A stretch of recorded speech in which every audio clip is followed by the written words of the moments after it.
Bawakwar tawag sa lahat. Tawag. Kayong mga nanonood sa YouTube channel, Bawakwar tawag sa inyong lahat. Nandito naman tayo uli sa ating talakayan dahil kami po ay mga remnant Hebrew Israelite at nais namin gisingin ang mga tulog ng mga Hebrew Israelite. Yes. Mayroon namang tulog na antok. Kailangan gisingin namin ulit. So, ngayon, ang talakay natin ngayon, ang topic ito. What is the difference between Pasko and Christmas?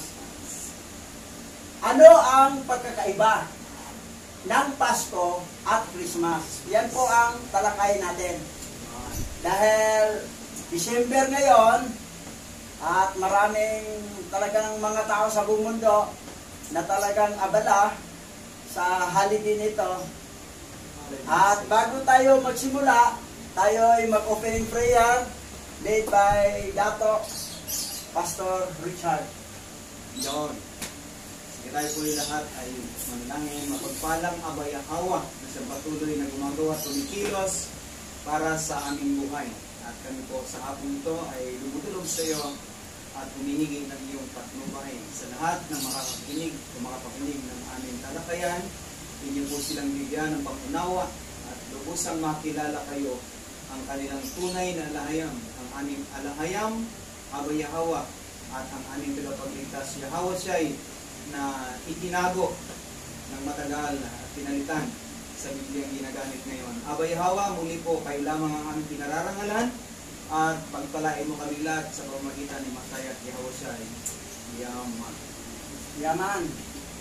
Okay, ngayon ang topic, what is the difference between Pasko and Christmas? Ano ang pagkakaiba ng Pasko at Christmas? Yung talakayan natin to, Pastor Richard ang munang magsalita. Ayan.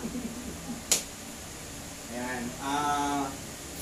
Magandang hapon po sa lahat po ng mga viewers at sa lahat po ng mga remnant na nagkalat sa apat na sulok ng daigdig. Ito po ang ating dapat maintindihan ngayon, ang pagkakaiba ng Pasko at ng Christmas. Ano ang Tagalog ng Christmas?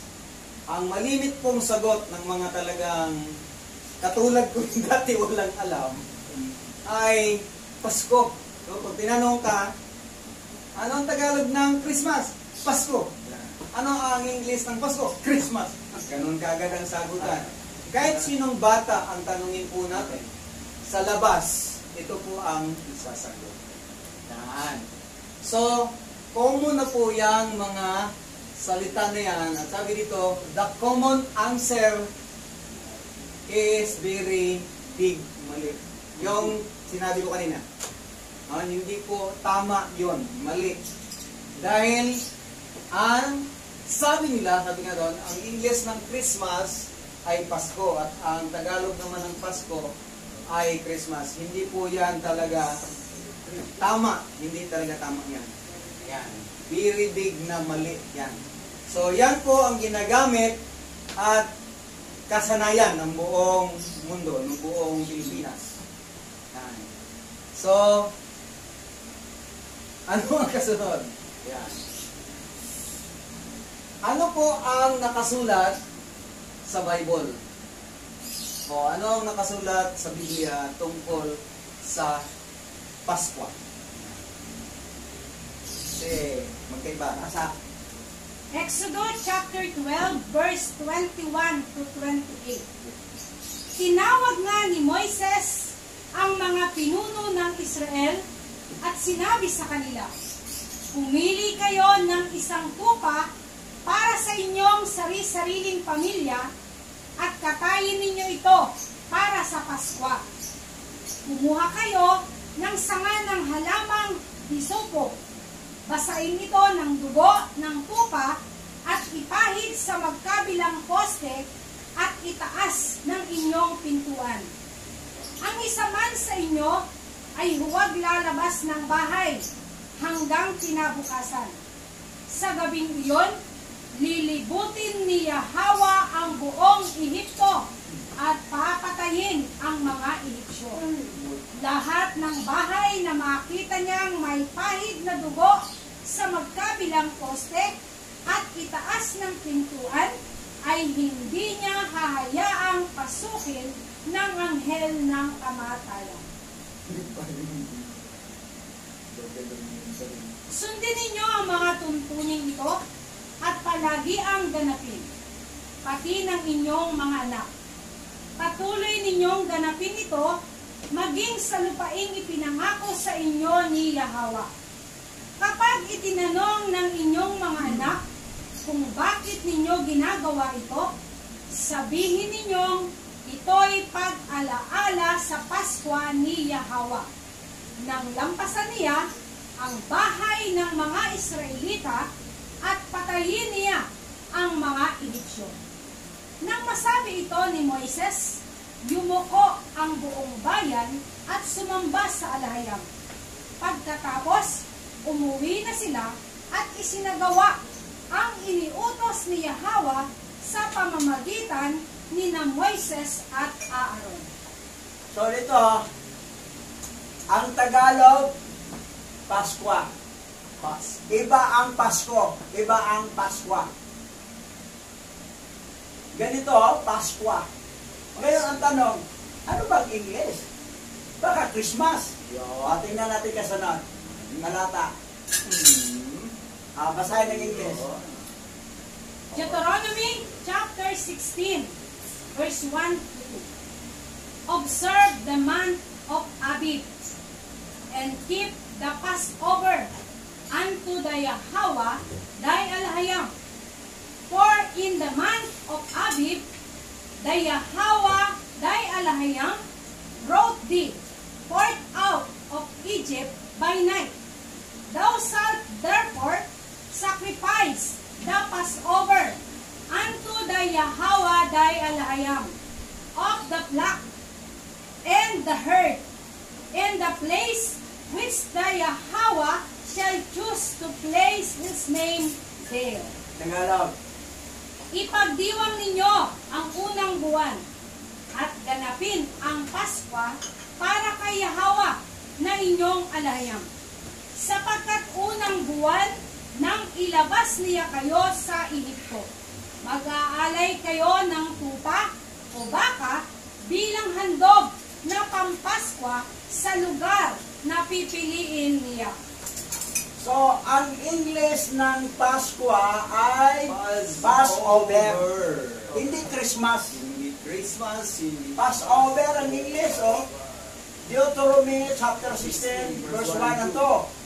English, anong Tagalog? Ito, Paskwa. Tagalog, English, Passover.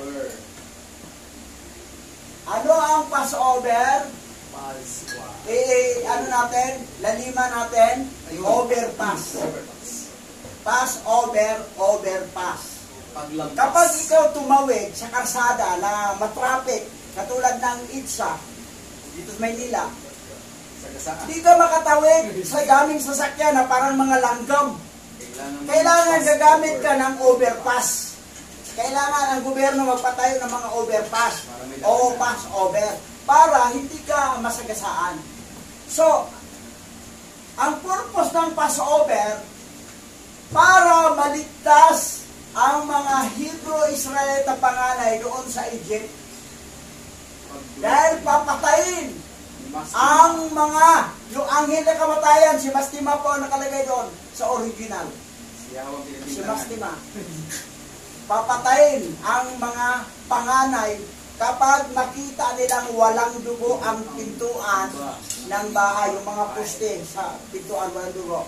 Mamatay ang nasa loob ng mga panganay. Sa tao, sa hayop, sa lahat ng klaseng hayop, mamatay, basta panganay, patay. Pero pag may dugo, mag-pass-over ang kamatayan. Yung sinabi niya, anghel ng kamatayan, si Mastima po yun doon sa Book of Jubilee. Si Mastima. Isang fallen angel. Ngayon, dahil ang English ng Paskwa ay Passover, Ang Tagalog ng Passover ay Paskwa. Mali yung Pasko, mali yung Christmas. Pero bakit yan ang ginawa nila? Dito malalaman natin paano nila pinagluloko ang sangkatauhan. Ito, Merry Christmas. O i-shortcut naman nila, yung Christ, i-X na lang, Merry Xmas. Sa Tagalog, magligayang Pasko. Hindi Paskwa, Pasko. Unbiblical. Wala sa Biblia yan. Ngayon, ito ang nasa Biblia. Maligayang Paskwa. Happy Passover. Yan ang biblical. Paano natin patunayan? Na biblical yan. Binasa na nga eh. Sa Passover nakalagay doon. O Paskwa. Hindi yung Pasko na ganito spelling. O Christmas. Invented to. Ngayon, i-expose natin itong Christmas na ito, kung ano ba yan siya. Ang tamang mag-greetings para ano, the right greetings, Happy Holiday. Yun na lang, Happy Holiday. Huwag lang Tagalog pagbasa. Or Cebuano. Puliday. O Cebuano. Happy Holiday. Ngayon, ito ha. Sayang lagi. Sige, pastor, ikaw na dito. Para makapahinga ako. Ayan. So, sabi dito, greetings is not happy Passover. Because the Passover celebration through His death and not His birth. Ayan. Sabi sa Tagalog, ang pagbati ay hindi maligayang Paskwa. Dahil ang pagdiriwang ng Paskwa sa pamamagitan ng kanyang kamatayan at hindi sa kanyang kapanganakan. Meaning po, ang Passover celebration ay sa kamatayan po. Nung sa Egypt, mga kambing at tupa. Para pag dumating yung anghel ng kamatayan, hindi sila madamay, hindi sila mamatay. Kamukha ng ginawa nitong Savior natin na si Yahushua, yung Passover is about death ang pinag-uusapan po dito. Hindi po kapanganakan. Hindi kamukha nang isi-celebrate nitong buwan na ito na darating. Kan. Diba kasi malimit natin binabanggit. Merry Christmas or Maligayang Pasko. Patahan. Sige. Hang. 1 Corinthians chapter 5 verse 7 to 8. Alisin ninyo ang lumang pampaisa, ang kasalanan, upang kayo'y maging malinis. Sa gayon, matutulad kayo sa isang bagong masa na walang pampaisa. At talaga namang ganyan kayo. Sapagkat naihandog na ang ating korderong pampaskwa na walang iba kundi si Yahushua. Kaya't ipagdiwang natin ang Paskwa, hindi sa pamamagitan ng tinapay na may lumang pampalsa na sagisag ng kasamaan at kahalayan. Subalit sa pamamagitan ng tinapay na walang pampalsa, ang tinapay ng kalinisan at katapatan. So ayon sa 1 Corinthians chapter 5 verse 7 to 8, ipagdiwang ang Paskwa o Passover sa English. Passover, ipagdiwang hindi sa kapanganakan ng ating tagapagligtas ni Masaya Yahushua na ginawa sa doctorated Bible na Jesus Christ. Hindi sa kapanganakan, kundi sa kamatayan. Kasi doon sa Egypt, kaya sila ng Passover dahil sa dugong pinahid doon sa pintuan. Ngayon, sino bang may-ari sa dugo? Yung isang taong tupa o kambing na walang kapintasan. Pinatay yun. Kamatayan doon sa isang tupang walang kapintasan na isang taong gulang. At yung dugo ipahid para mag-Passover yung anghel sa kamatayan o mag-Passover si Mastima. Kasama yung mga demons niya. So, yan. Ngayon, ang celebration talaga sa Paskwa o Passover ay kamatayan. That's why, Abib, tumapat sa atin itong 2024 ay April 22. So, 2:30. Sa kamatayan yun, hindi sa December 25 na ginawa ng Jesus Christ. Pero ang pagkapanganakan ni Yahweh ay September 11. Hindi yan celebration ng Passover sa kapanganakan. Hindi yan celebration. Ang celebration ng Passover o Paskwa, dito talaga sa kamatayan niya. So, April 22. Yes. Oh, yan. So, yan ang biblical. Oh, sundin natin ang biblical. Ang litra, Paskwa, sa English, Passover. Hindi Christmas, Hindi Pasko. hindi Pasko. Paskwa. Ngayon, ito, Word meaning. Passover, sa 2023, April 13 yun, April 5, sunset, paglubog sa araw ng April 4, paglubog sa Lanol, ay April 5 na. Ngayon, isang taon na darating, 2024, sunset, sa April 21, paglubog ng araw, 21 pa rin sa Gregorian calendar kasi mag-change yun sa alas 12 ng gabi. Pero sa Hebrew calendar ay 22 na yan. Oh, so 22 hanggang 30. Yan ang Passover natin. Sa 2025, April 12 up to 20. Yung April 12, hindi sa umaga yan. Yung sa 11 para paglubog ng araw, 12 na yan. Oh, pero sa Gregorian calendar, 11 pa rin. Saka lang mag-12 pag midnight. Oh. So, tandaan natin, ito yung sinunod natin mga remnant Hebrew Israelite. Ngayon, why call Christmas? Ito na. Bakit tinawag na Christmas? Dalawang litra kasi yan Christmas eh. Si Christ at saka si Mas. Ngayon, ito si Christ, ito yung tinutukoy na Jesus Christ. Parang apelido ni Jesus. Pero itong Christ, galing to sa Egypt, kay Serapis Christos. Ngayong Mas, ano ba itong Mas? Isang is lang ha? Isang is. Iba yung Mas na dalawang is. Okay ha, tingnan nyo ha, pansinin nyo ha. Ang isang is lang ang Mas, sa Tagalog, nanay po. Sa English, mother, mama, o mami. So, yan ang meaning ng Mas. So, kapag Christmas, Kristong nanay, Kristong mother. Oh. Ngayon, ano ang Mas? Yung double S, misa. Yung misa, yung magmimisa ka. Oh, pare na may meron sa first mass, second mass, o misa. Dapat ang gilagay doon, Christmas, double S. Para tama, misa. Si Kristo ang misa. Pero pag isang isla, si Kristo ang nanay. Christ mother. Di anong kalalabasan pag ganon? Mass, not mass, ba? Christmas, not mass sa double S. Ano yan? Mass, mother. Christ, mother. Christ, mother. Sa English yan, sa Tagalog, Kristong nanay. Di anong kalalabasan pag ganon? Christmas, Kristong nanay, Christ mother, ay bakla. Bakla.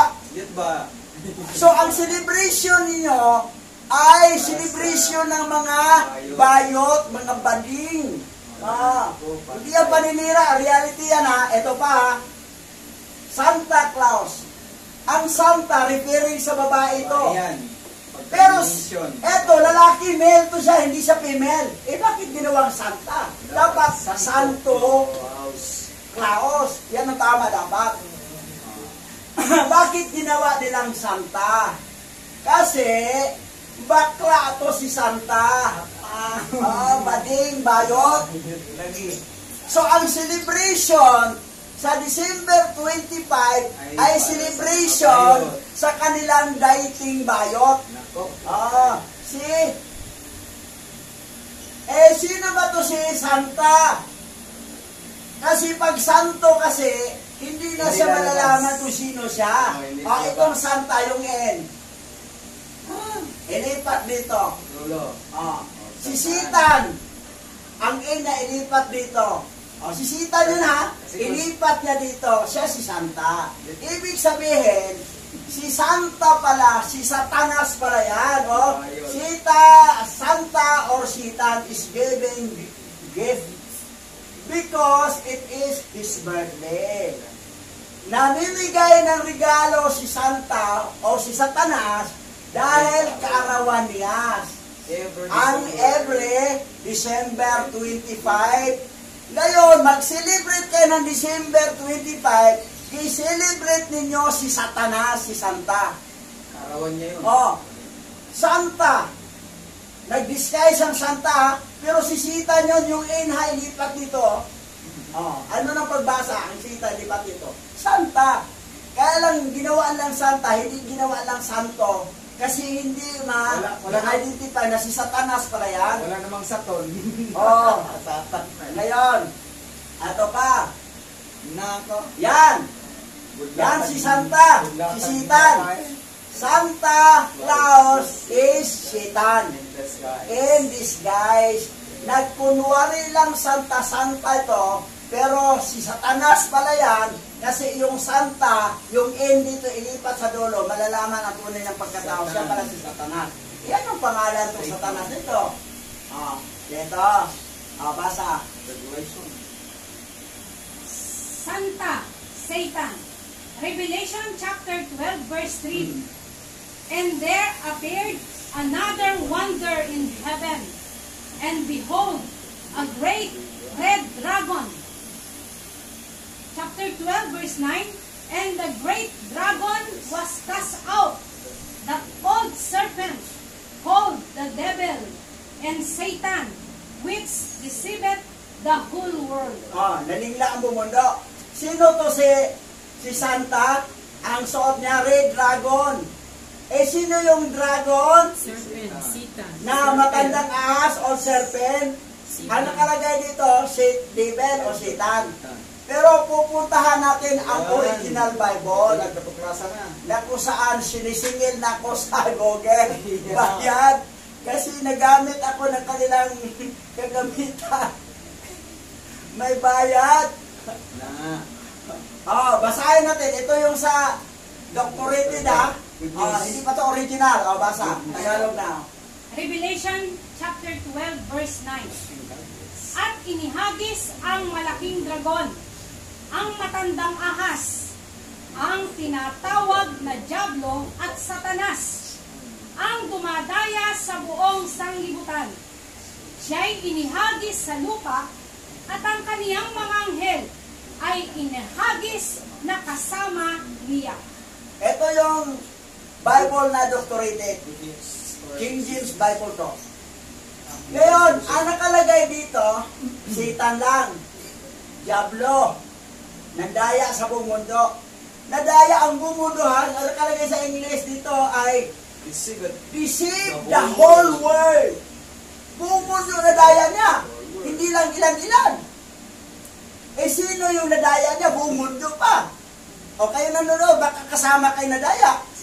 Kami dati, nadaya kami dati. Ngayon nakawala na kami. Paano nyo malaman? Para makawala din kayo katulad namin. Eto, pupunta tayo sa original Bible na kung saan sinisingil na ako. Eto, nagamit to. Eto, Hebrew to ha. Ita-translate dito. Ito ita-translate. Siningil na ako. 3,000 na, almost 4,000 ang babayaran ko. Lagi nangungulit sa akin. That's why na, kung sino sa inyo ang may malaking puso na tumulong, magpadala lang kayo sa GCash ko. Ang GCash number ko ay 0918-67-27-617. Ang nakalagay doon, Eusebio A. Eusebio. Si Eusebio ang tunay kong pangalan eh. Kapalaya ko lang boy. Bakit boy? Kasi hindi ako girl. A is Alima. Eusebio A o Alima. So, ang number, ulitin ko, 0918-67-27-617. Ang babayaran ko, almost 4,000. Almost 4,000. Tulungan niya ako. Sinisingil ako dahil ginagamit ko itong kanilang facility. Yung translation, ginagamit. Kaya lang nakapag-translate tayo ng maayos kasi premium yung ibibigay, pero kung walang bayad, bibigyan ka nila corrupted ng ganito. Corrupted yung bibigyan nila. Eto, hindi corrupted. Kasi may bayad kasi. Ngayon, ito ang kalalabasan. Basa sa Tagalog. Apokalipsis chapter 12 verse 9. At ang dakilang dragon, ang matandang ahas, na ang pangalan ay tinatawag na Gadril, ang Diablo na dumadaya sa buong lupa, ay ibinulid sa lupa, at ang kaniyang mga anghel ay inihagis na kasama niya. Si Gadril. Gadril nga. Ngayon, alam mo na, ano to, Lucifer to, high-ranking angel to, 5 sila eh. May mabanggit mamaya, explain ni Pastor Richard mamaya, pagkatapos mabasa yung nasa sa Bocodino. Eto alam pala ni Juan Bilabid, John Bilabid ang nagsulat dito sa Revelation doon sa Patmos. Alam niya na yung matandang ahas, yung dakilang dragon, ay si Gadril pala yun. Yes. Siya yung tatay ni Cain at ni Luluwa. Magkambal yan. Ang kambal ni Cain, si Luluwa, hindi si Abel, kasi si Abel may kambal din, si Aklia. Tingnan mo sa iglesia, basahin ko And the great dragon, the ancient serpent, whose name is called Gadril. The devil who deceived the whole world. Nalinglang ni Gadril ang buong mundo. Paano nalinglang Tinatawag siya ng halos lahat ng tao na walang kamalay-malay. Was cast down to the earth. Binagsak, fallen angel. And his angel were cast down with him. Kasama rin. Ang ngayon. Kanyang mga tampon. Si Santa Claus, nag-disguise siya na siya pala si Satanas, si Satan. Nag-disguise lang siyang Santa. Pero sino to si Santa Claus? Siya pala si Gadril. Si God. Sabi na, naman yan. Diba ayan, Gadril? Ano ba pagbasa nyo? Pag yan, God ba pagbasa nyo doon? Binabasa nyo God? Diba God pagbasa nyo? Pag God, ang sound niya pareho dito. Kung isundin natin ang English grammar, maging sound lang to pag mayroong dalawang konsonan na kasunod. Isang konsonan lang Dapat basahin yan God, hindi God. Pero bakit God ang binanggit? Pati dictionary, God na rin ang binanggit. Kasi ito ang tinutukoy. Ito. Tindihan ninyo, gets nyo? Kayo mga Hebrew Israel sa Amerika, na mag-present kayo, puro parang God. Kayo mga remnant na Hebrew Israelite. Tribe of Judah. Tribe of Judah. Yung God, ginamit nyo si Gadril yan. Sa totoo. Ngayon po na, good naman basahin yun Bakit hindi siya binasang God? God. Kasi ito, God, Eden. Gadril. Kasi na-deceive niya ang buong mundo, pati ang mga remnant Hebrew Israelite, na-deceive. My God. Oh my God, my God. Sino my God mo? Si Gadril niya, si Satan. Ito yung matandang ahas na dakilang dragon. Yun. Deceive kami dati. Deceive kami dati. Ngayon, hindi na. Ngayon, manatili kayo deceive. Gusto nyo malinglang pa. Tawag na tawag kayo dito. Na hindi naman to si Satan na si Gadril yan. Ngayon, pagdating ng December 25, kasi ang karawan pala niya, December 25, ay nag-anyong Santa Claus. Red Dragon, di ba pula ang damit? Yan ang katotohanan. Ngayon, ito, 5 Satan, sa Book of Enoch to, si Basa. Ang aklat ni Enoch, Kabanata 69, verse 3 to 12. Ang mga pangalan at tungkulin ng mga nahulog na mga anghel, na mga satanas, ang lihim na panunumpa.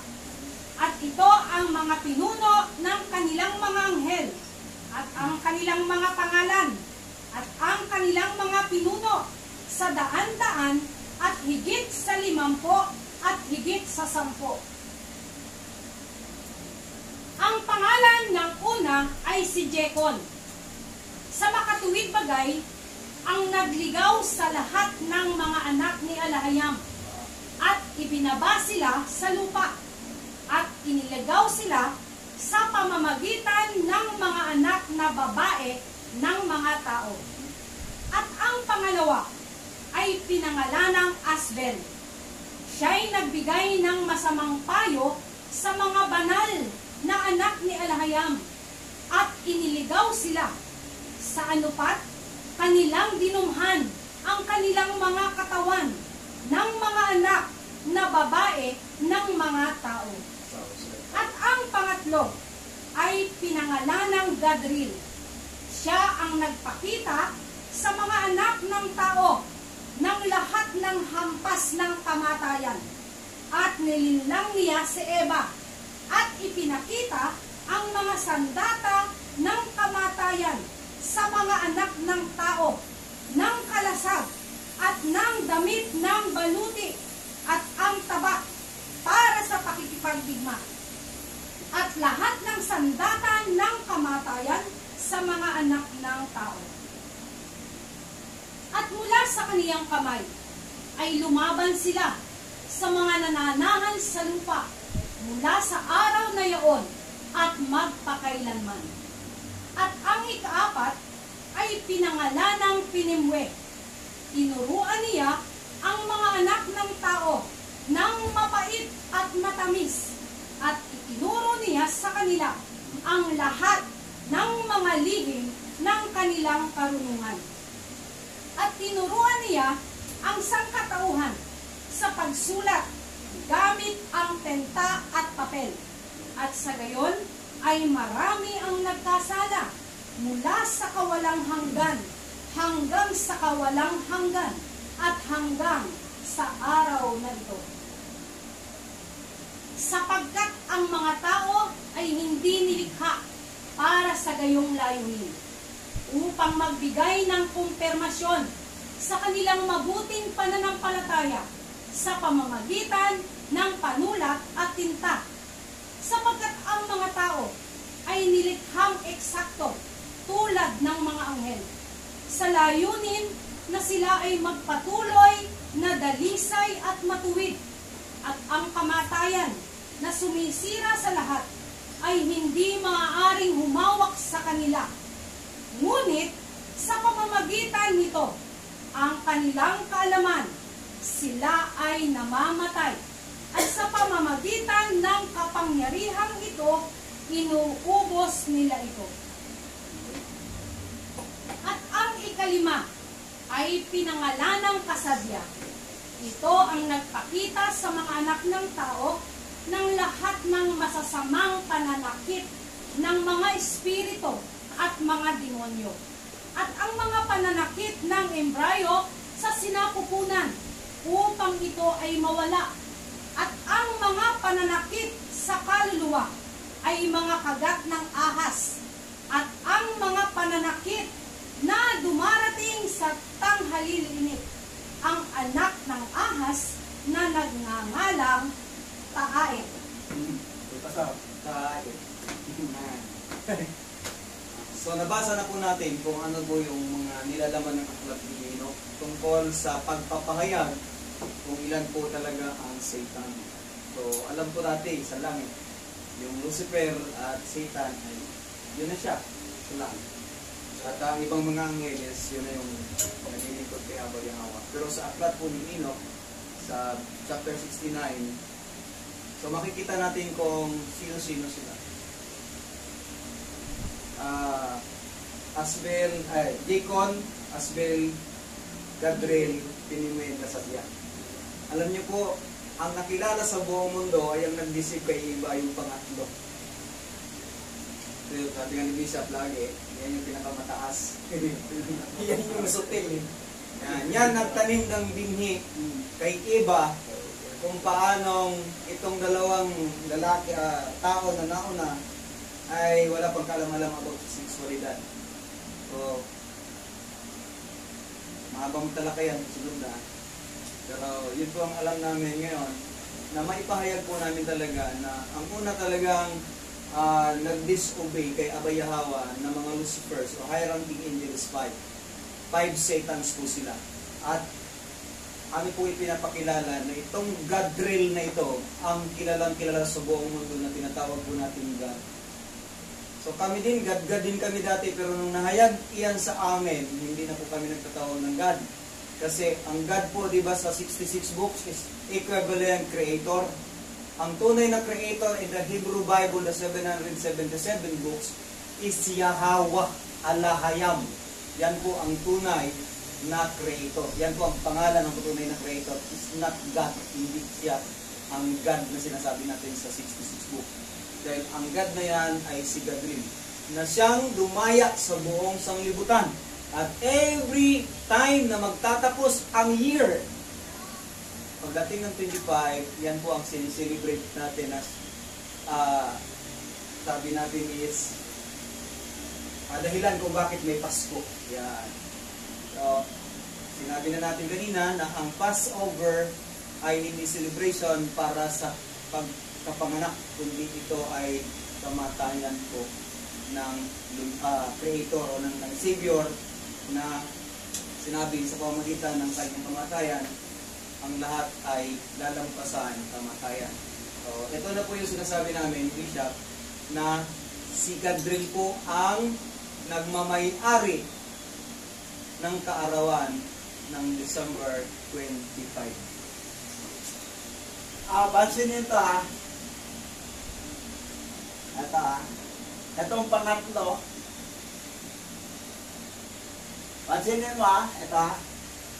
At ang pangatlo, ito, pinakamataas na daliri, itong pangatlo sa gitna ha. Kasi 5 to sila. Ay pinangalan ng Gadriel. O God. Siya ang nagpakita sa mga anak ng tao sa lahat ng hampas na kamatayan. Kaso mamatay na. Dahil niling lang niya si iba, si Adan, na kumain sa mga pinagbabawal. Niling lang niya si iba. So, ito si Gadriel sa mga Christian, mga celebration, we are celebrating the kingdom of God. Aba, sikat si Gadriel, the kingdom of God.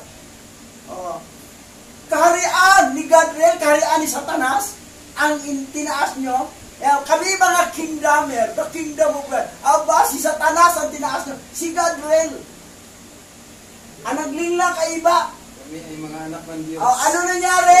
Si Gadriel, kaya nalinglang si iba, wala na sa loob ng Gardino Bidinto na sa labas na. Nag-anyo siyang babae. Ayan na.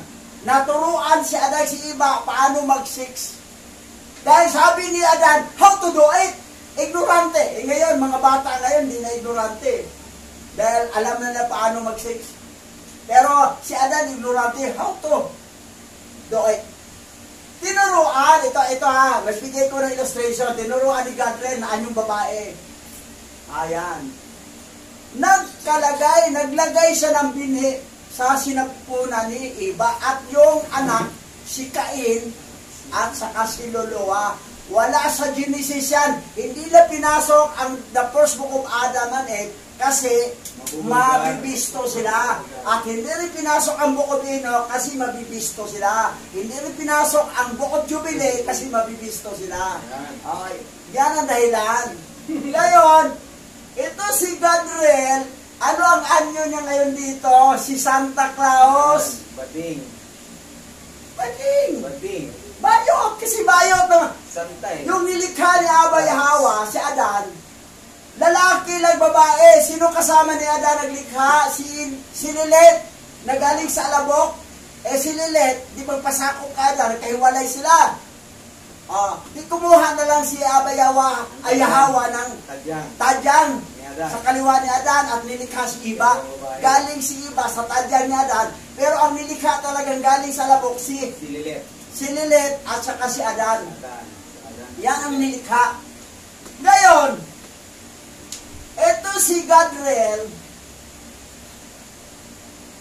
bading to, fallen angel na bading. Kasi si Yahweh, hindi naman naglikha ng bading ng alanganin. Ang nilikha niya, babae si Lilith, ang lalaki si Adan. Yung naglikha sa ulit ng babae, si Eva, galing sa tadyang ni Adan, babae din. Walang bading at walang tumboy. Pure lalaki at pure babae, walang alanganin. Ngayon, sino yung mga alanganin? Ito, si Gadriel. Bakla. At lahat ng mga bading ay mga lahi ni Gadriel. Sorry ha, magagalit kayo mga LGBT. Mga anak daw sila. Yan ang totoo. Sinong tatay nyo? Si Gadriel, nabayot. Bakla. Tapos mga tumboy. Ngayon, masakit ang katotohanan. Tama. Pero bato-bato sa langit, tamaan, bukol. Kasi bukol din kami, yung natamaan. That's why yung nagising kami pagkabukol namin. Ngayon, eto. Gadriel was the third of the 5 Satan who deceived Eve. Si Gadriel ang pangatlo sa 5 Satanas nga nanlinglang kay Eva. Siya. Si Gadriel. Nga bayot. Ngayon, mag-celebrate kayo sa mga LGBT pagan holiday sa mga bayot, December 25, kaarawan ni Gadriel. Celebrate kayo. Ang Pasko namin, April 22 pa. Ang Pasko namin, o Passover. Hindi Christmas. Dahil sa kamatayan ng ni Yahweh. Sa kamatayan ni Mashiach, Yahweh celebration. Hindi sa kapanganakan. Yan po. Pero, i-celebrate din natin September 11 kapanganakan. Pero hindi tayo magsabi na Passover yon. Kasi ang Passover, mag-overpass dahil sa kamatayan doon sa Egypt, yung mga tupa na pinapatay yung kambing na walang kapintasan, 1 taong gulang. At ang nag-reflect sa New Testament ay si Yahweh siya namatay para ma-Passover tayo. Yan po. Yan ang totoong biblical. Hindi yung itong celebration ngayon na ang saya-saya, kumutitap ang mga ilaw sa paligid, nagbibigayan ng regalo, masaya kasi kaarawan ni Gadriel, ni God. Sabi ko nga, bakit God? Gadriel, God? Tingnan mo yung God na ang pagbasa, pa rin, God. Yun. Linglang nga, hindi naman niya malinglang ang mundo kung literal word ayon Gawin mo, para kunwari. Pero ang sound, tingnan mo ang sound. Sinabi ba nyo, kingdom of God? Walang kingdom of God, kingdom of God. Sino God? Sound Nasa English grammar ang O maging alang kung mayroong kasunod na double consonant na kasunod. Isa lang yung consonant. D lang, only D. Di God dapat, pero bakit God? Kasi reflected to the Satan Gadriel or God. Yung pangatlong Satan. Siya pala yung tinutukoy sa... Yan ang nangyari. Bakit yung the tribe of, isa sa tribo na si tribe of God, bakit? Anak ni Silpa yon at saka ni Jacob. Kasi si Silpa naniwala sa kay Gadriel noon. That's why ginawa niyang si God ang anak niya, yung tribe of God. Kay Gadriel yun Kung tingnan mo yung history, yung tinatawag na the Testament of the 12 Patriarchs, yung Testament of God, tingnan mo, saan kinuha nyo ni Silpa? Sa kanyang Diyos-Diyosa na si God, si Gadriel. Diyosa ni Laban. Yan ang totoo. That's why sa Hosea 4:6, my people was destroyed because lack of knowledge. Na kailangan makinig kayo dito sa YouTube channel nito at nag-sacrifice ako na talagang makakuha tayo ng original Hebrew at matranslate natin. Kaya lang may bayad nga, sinisingil na ko. So, sino sa inyo maluwag-luwag ng pera dyan, ipadala lang nyo sa GCash. Yan. Nandoon naman, pag makita nyo, mayroon namang makita mong number. Basta you save your A nakalagay para makabayad naman tayo. Okay, salamat sa inyo mga viewer. Thank you for your watching, comment, and subscribe. Pastor, panghuling salita. Tatay, ano masasabi mo Ah. sa ating katalakay ngayon? Ibig sabihin, naliwanagan si tatay sa ating tinalakay ngayon. So, sa inyo po mga remnant na sa Pilipinas na nagsiselebrate pa rin every December 25th dahil sa sinasabi nating Christmas or Pasko, maling-mali po yan, is a pagan holiday, pagan celebration. Unbiblical po yan. Hindi yan ang sinusunod po ng mga Hebrew Israelites sa panahon ng biblical tradition.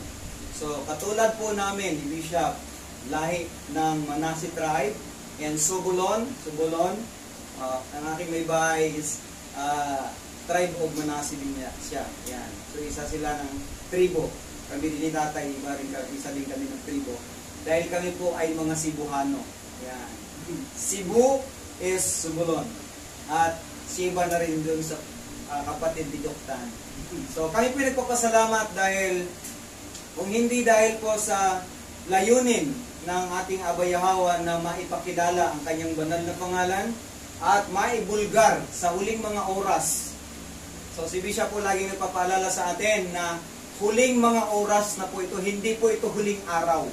Malapit na po na magbabalik si Yahushua as a King of Kings. So lahat po ng mga lihim na sinusunod ng mundo, ayan, sa tulong po ng Abayahawa at ng Raw Kakadas, ang ating pong bishop ay ginagamit ng ating Abayahawa para i-lead, matuklasan yung mga nakatago. Yan. Kaya yung kanyang account is singil na. Ayan. So, alam ko maraming mga Hebrew Israelite remnant sa buong mundo na nakatataas din naman ang kabuhayan. Ayan. So, hindi naman po kami talaga garapalan, baga sana hindi kami hingit. At ang atin lang is kung sino yung mayroong pwedeng katayangan na tumulong. Ayan. So, be blessed po sa inyong lahat ng mga viewers at remnant Israelite. Pastora. Clear ba? Tayo po ay manalangin. O aming Abayahawa Alahayam, ang wagas na papuri at pagluwalhati ay sa iyo lang namin iniaalay. Nawa po ang aming natutunang aral sa araw na ito, mula po sa topic na aming tinalakay ngayon, ay magsilbing gabay sa lahat ng makakapanood at makakapakinig sa YouTube channel na ito, at patuloy na mabuksan ang aming diwa at pangunawa upang ang tamang aral na aming natutunan ang siya po naming maipamuhay. Sa iyo po lamang ang lahat ng papuri at pagsamba. O aming Abayahawa Alahayam, Bahasham Mashayak Yahawasyay, Bahasham Rapakadas, ang lahat ay magsabi ng Yaman. Mga kapatiran na nanood sa YouTube channel, kayong handang tumulong para makabayad ako sa utang sa Google, ay nagpapasalamat ako in advance sa inyo. So, ang YouTube channel natin, ang pangalan ay Operian Filipinos Hebrew Israelite. So, kung hindi nyo natandaan yung GCash ko, nandoon ang cellphone number doon, GCash ko yon. Yun, nandoon, tapos padalhan. So, pasalamat ako in advance sa inyo. Thank you very much. Tawada, sa salitang Hebrew, tawada, and be blessed, and shalom. Bye-bye. Next Sabbath ulit.